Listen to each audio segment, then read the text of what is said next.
ಸ್ವಾತಂತ್ರ್ಯ ಚಳವಳಿಗೆ ಮೊದಲೇ ಹೆಜ್ಜೆ ಆಗುತ್ತದೆ. ಇಷ್ಟು ಮಾಡಿದ್ರೆ ಸಾಕು, ಈ ಊರಲ್ಲಿರುವ ಎಲ್ಲಾ ಸರ್ಕಾರಿ ಕಚೇರಿಗಳು ಮತ್ತು ಶಾಲೆಗಳನ್ನು ಧಿಕ್ಕರಿಸೋಣ. ಯಾವುದೇ ಒಬ್ಬ ಸರ್ಕಾರಿ ಅಧಿಕಾರಿಯು ಈ ಊರಿಗೆ ಬರ್ದೇ ಇರೋ ತರ ನೋಡ್ಕೊಳ್ಳೋಣ. ಒಂದೇ ಮಾತರಂ, ಒಂದೇ ಮಾತರಂ, ಬೋಲೋ ಭಾರತ್ ಮಾತಾ ಕಿ ಜೈ, ಬೋಲೋ ಭಾರತ್ ಮಾತಾ ಕಿ ಜೈ, ಭಾರತ ಮಾತೆಗೆ ಜಯವಾಗಲಿ, ಭಾರತ ಮಾತೆಗೆ ಜಯವಾಗಲಿ. ಏನಪ್ಪ ಕೇಳಿ, ಏನಪ್ಪ ಕೇಳಿ, ನಾಳೆ ಎಲ್ಲ ದೇವರ ಮುಂದೆ ಕಂದಾಯ ಕಟ್ಬೇಕಂತೆ, ಇಲ್ಲ ಬಿಟ್ಟರೆ ನಿಮ್ಗೆ ಶಿಕ್ಷೆ ಕೊಡ್ತಾರೆ. ಏನಪ್ಪ ಕೇಳಿ, ನಾಳೆ ಎಲ್ಲ ದೇವರ ಮುಂದೆ ಕಂದಾಯ ಕಟ್ಬೇಕಂತೆ, ಇಲ್ಲ ಬಿಟ್ಟರೆ ನಿಮ್ಗೆ ಶಿಕ್ಷೆ ಕೊಡ್ತಾರೆ. ಏನಪ್ಪ ಸ್ವಲ್ಪ ಹೇಳಿ ಇಸ್ಕೊಂಬ.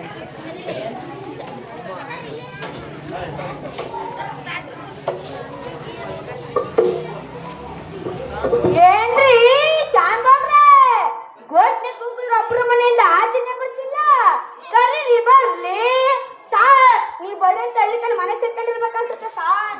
ಎದ್ರಿಕೊಂಡು ಬಂದ್ರಿ ಏನ್ರಿ ಪ್ರಯೋಜನ? ಅವ್ರೆಲ್ಲರ ಕಲ್ಲಿ ಏನ್ ನೀವ್ ಕಟ್ತೀರಾ? ಕರೀರಿ ಬರ್ಲಿ. ಸರಿ ಸರ್, ಎಲ್ರು ಕೇಳಿ, ಕಂದಾಧಿಕಾರಿ ಬಂದಿದ್ದೇವೆ. ಎಲ್ಲ ತಮ್ಮ ತಮ್ಮ ಕಂದಾಯ ನೀಡಿ, ಇಲ್ಲಾಂದ್ರೆ ಶಿಕ್ಷೆ ಅನ್ಭವಿಸ್ಕೊಳ್ಳುತ್ತೆ. ಕರದ್ರಿ ಕಣ್ರಿ, ಕರದ್ರಿ. ಘೋಷಣೆ ಕೂಗಿದ್ರೆ ಒಬ್ರು ಮನೆಯಿಂದ ಆಚೆನೆ ಬರ್ತಿಲ್ಲ.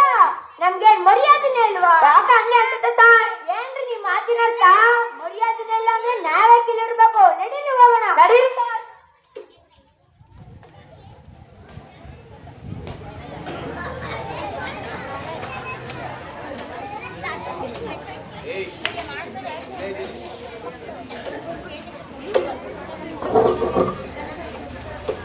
ಇದು ಸ್ವತಂತ್ರ ಗ್ರಾಮ. ನಿಮ್ಗೆ ನಾವು ಕಂದಾಯ ಕಟ್ಟುವುದಿಲ್ಲ. ಇಲ್ಲಿ ನೀವು ಬರೋ ಹಾಗಿಲ್ಲ. ಇಲ್ಲಿ ಯಾವುದೇ ಕಾರಣಕ್ಕೂ ನಿಮ್ಮ ಸರ್ಕಾರಿ ಕಚೇರಿಗಳಿರಬಾರದು. ನಾವು ತೆರಿಗೆಗಳನ್ನು ಕೊಡುವುದಿಲ್ಲ. ಇದು ಸ್ವತಂತ್ರ ಗ್ರಾಮ.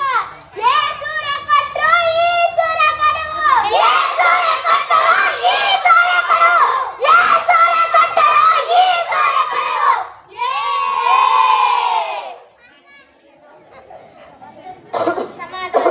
ಯಾರು ಬೇಕು ಸಮಾಧಾನ?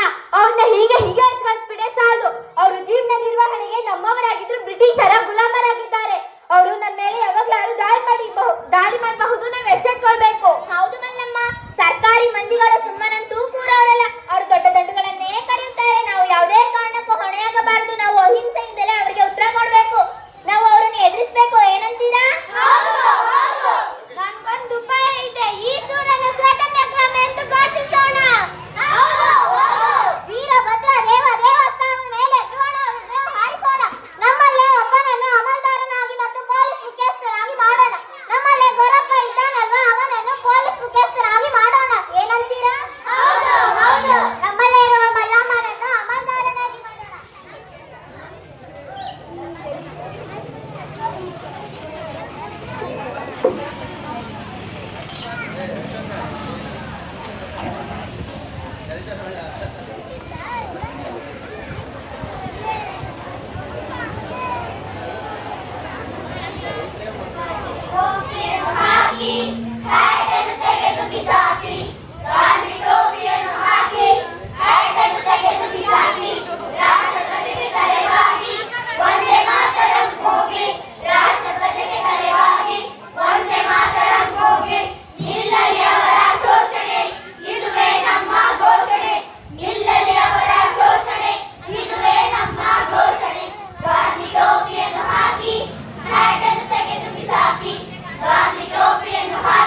ಇಂದು ಜನವರಿ 9, 1943 ಶಿಕಾರಿಪುರದ ಬಳಿ ಇರೋ ಈಸೂರು ಗ್ರಾಮದ ಜನರು ತಮ್ಮ ಗ್ರಾಮವನ್ನು ಸ್ವತಂತ್ರ ಗ್ರಾಮ ಎಂದು ಘೋಷಿಸಿ ಕಂದಾಯವನ್ನು ನಿರಾಕರಿಸಿದೆ.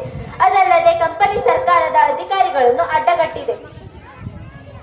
ಸರ್ಕಾರಿ ಅಧಿಕಾರಿಗಳ ಕರ್ತವ್ಯ ನಿರ್ವಹಣೆಗೆ ಇಲ್ಲಿಯ ಜನರು ತಡೆ ಹಾಕಿದ್ದಾರೆ. ಅಲ್ಲದೆ ತ್ರಿವರ್ಣ ಧ್ವಜವನ್ನು ಹಾರಿಸಿ ಕಾನೂನು ಉಲ್ಲಂಘಿಸಿ ಕಂಪನಿ ಸರ್ಕಾರದ 2 ಪೊಲೀಸರನ್ನು ಹತ್ಯೆಗೆ ಕಾರಣರಾಗಿದ್ದಾರೆ.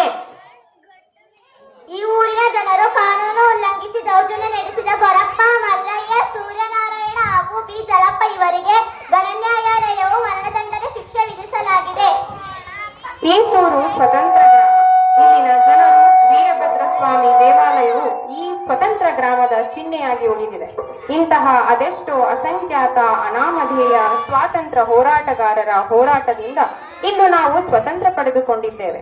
ಅಂತಹ ಮಹಾನುಭಾವರನ್ನು ನೆನೆಯುತ್ತಾ ಈಸೂರಿನ ಗ್ರಾಮದ ಜನರಿಗೆ ಗೌರವ ಸಲ್ಲಿಸೋಣ. ನಮಗಾಗಿ ತನು ಮನ ಧನವನ್ನೂ ಅರ್ಪಿಸಿ ಸ್ವಾತಂತ್ರ್ಯವನ್ನು ಕಟ್ಟಿಕೊಟ್ಟಂತಹ ಎಲ್ಲ ಹೋರಾಟಗಾರರನ್ನ ಮತ್ತೊಮ್ಮೆ ನಮಿಸೋಣ ಮತ್ತು ನೆನೆಯೋಣ. ಧನ್ಯವಾದಗಳು.